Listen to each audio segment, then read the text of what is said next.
నరహరి వేణుగోపాల్ రెడ్డి గారు ఒక మాట అన్నారు. ఏంటంటే ఇప్పుడు తెలంగాణ 450, 500 టీఎంసీల నీళ్లను కూడా యూటిలైజ్ చేసుకోవట్లేదు. ఆల్రెడీ 950 టీఎంసీల అలొకేషన్ ఉంది. ఇంకా ఫ్యూచర్ లో ప్రాజెక్టులు కట్టడానికి కూడా అవకాశం లేదు. గ్రావిటీ తోటి లిఫ్ట్ ఇరిగేషన్ తప్ప వేరే అవకాశం లేదు.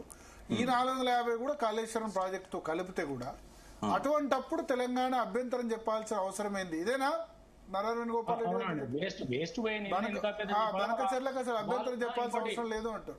వాళ్ళు అఫిడవిట్ ఇస్తా అని కూడా అన్నారు. మనం ఏమన్నా రియల్ గా ఇప్పుడు నేను చెప్పడం లేదు, ఇది శ్యామ్ ప్రసాద్ రెడ్డి గారు కూడా చెప్పాను. వాళ్ళు దీని మీద ఇదే విషయం ఏమన్నారంటే, మనం ఎంతైతే అలొకేషన్ వాటర్ ఉన్నదో, నేను నిగరజాల గురించి మాట్లాడుతున్నాను, నేను వరజాల గురించి అసలు మాట్లాడతలేదు. వాళ్ళు మనం కలిసి వాళ్ళంతా కొడితే కూడా పోలవరం వాళ్ళు ధవళేశ్వరం కలిసి కూడా 400 టీఎంసీల కంటే ఎక్కువ వాడతలేదు. 1480 టీఎంసీల మనం ఒక 400-450కి పెట్టుకున్నాం ప్రాజెక్ట్, కానీ అవి కూడా ఎత్తిపోతలేము, అంత వాడతలేము. మరి అట్లాంటప్పుడు అన్ని నీళ్లు వేస్ట్ పోతుంటే మనం కట్టే ప్రాజెక్టులు ఎన్ని మహా అయితే మీరు 9 అంటే ఆడ ఎంత ఉన్న 9 మనం ఎంత వాడుకుంటామో తెలుసు. కాబట్టి దానికి అభ్యంతరం లేదు. ఇక మిగతా ఏమున్నాయి, మిగతా కింద ఇంకేమైనా లిఫ్ట్లు పెడితే ఓటు రెండు పెడితే 25 టీఎంసీల కంటే అంతకన్నా ఎక్కువ చేయలేము. ఇంత దేవాదుల 25 టీఎంసీలే ఆడ పెట్టిన మోటార్లు అన్ని కలిపితే. సీతారామ కూడా అంత కూడా అది కూడా గద్దె ఉన్నది కాబట్టి 50 టీఎంసీలు ఇవన్నీ కలిపితే నేనేమంటానంటే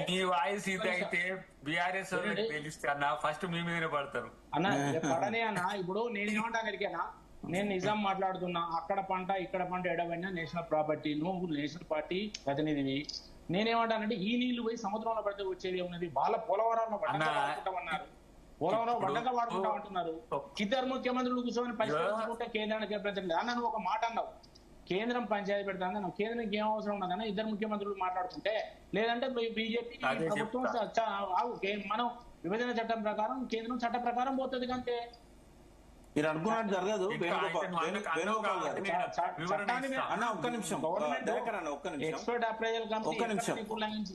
ఒక్క నిమిషము మనం అనుకున్నట్టు ఉండవు. అక్కడ బచావత్ అవార్డు ఏదైతే అది ఆర్గ్యుమెంట్స్ ద్వారా వచ్చిన అవార్డు కాదు వేణుగోపాల్, అది కేవలం అగ్రిమెంట్స్ ద్వారా వచ్చింది. మహారాష్ట్ర సీఎం గాని 7 రాష్ట్రాల ముఖ్యమంత్రులు కలిసి ఒక ఒప్పందం చేసుకొని ఎవరికి వాళ్ళు సంతకాలు పెట్టారు అందులో.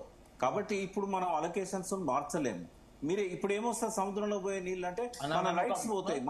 ఒక్క నిమిషం పూర్తి నేను పూర్తి చేసేదానికి చెప్తున్నా, మళ్ళీ దాన్ని కంటిన్యూ చేస్తాను. మీరు చెప్పేది టెక్నికల్ గా 100% కరెక్ట్, నేను దాన్ని తప్పంటలేను.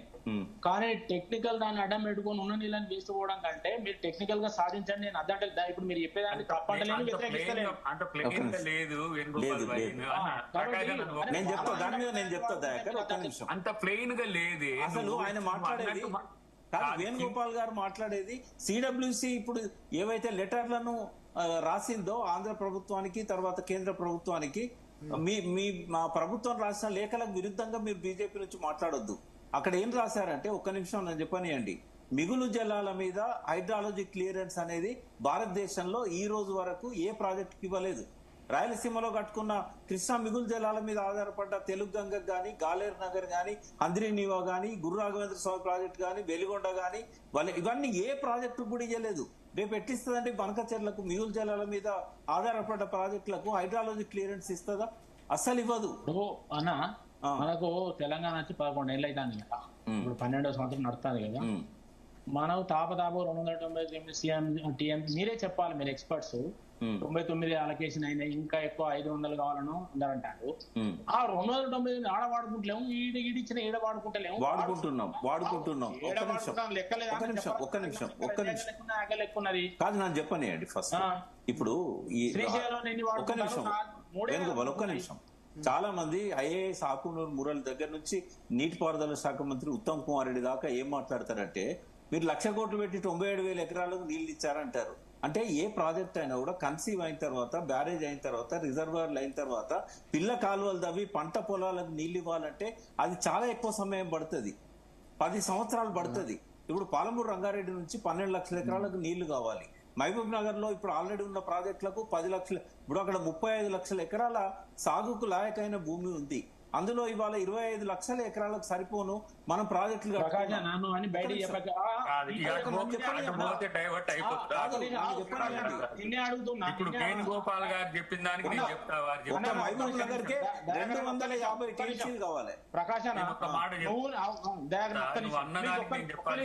ఒక్క నిమిషం చెబుతూ గానీ ఒక్క నిమిషం. ఈ ప్రకాశ్ నువ్వు ఇవన్నీ బయటికి పోయి మాట్లాడగానే మన వరంగల్ జిల్లా ఎస్ఆర్ఎస్పి కాలువ తవ్వుకుని ఎన్ని అయింది, ఫస్ట్ ఫేజ్ సెకండ్ ఫేజ్ కు అందుకే కదా నీళ్ళు ఒక్క నిమిషం. అందుకే పునరుజ్జీవ పథకం. కదా. 1 మినిట్ మీరు అడిగిందే చెప్తా నేను. ఎస్ఆర్ఎస్పికి తుంగతుర్తి దాకా భూపాలపల్లి దాకా నీళ్లు వస్తలేవు కాబట్టి ఎస్ఆర్ఎస్పి పునరుజ్జీవన పథకం అని 20,000 కోట్లతో కంప్లీట్ చేశారు. గ్రావిటీతో నీళ్లు రానప్పుడు ఎత్తిపోసుకుందామని చెప్పి ప్లాన్ చేశారు. పునరుజ్జీవన పథకం 100% ఫెయిల్యూర్ ప్రాజెక్ట్ అది. అరే మీ జిల్లాకు నీళ్లు వచ్చినాయి కదా భూపాలపల్లి. భూపాలపల్లికి ఎక్కడి నుంచి వచ్చినాయి నీళ్లు? ఎస్ఆర్ఎస్పి నుంచి వచ్చినాయి, పునర్జీవ పథకం నుంచి వచ్చినాయి అవి.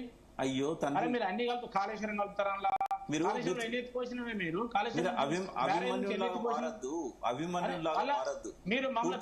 తీసుకోవాలి. ఇప్పుడు మీరు డైవర్ట్ చేసింది అట్లా కాదు. భూపాలపల్లి నీళ్ళు ఎట్లా వచ్చినాయి? ఆయన భూపాలపల్లి ఎస్ఆర్ఎస్పి నీళ్ళు ఎస్ఆర్ఎస్పి డిబిఎం 38 నీళ్ళు వచ్చినాయి. ఎక్కడ వచ్చినాయి? ఎట్లా వచ్చినాయి అవి?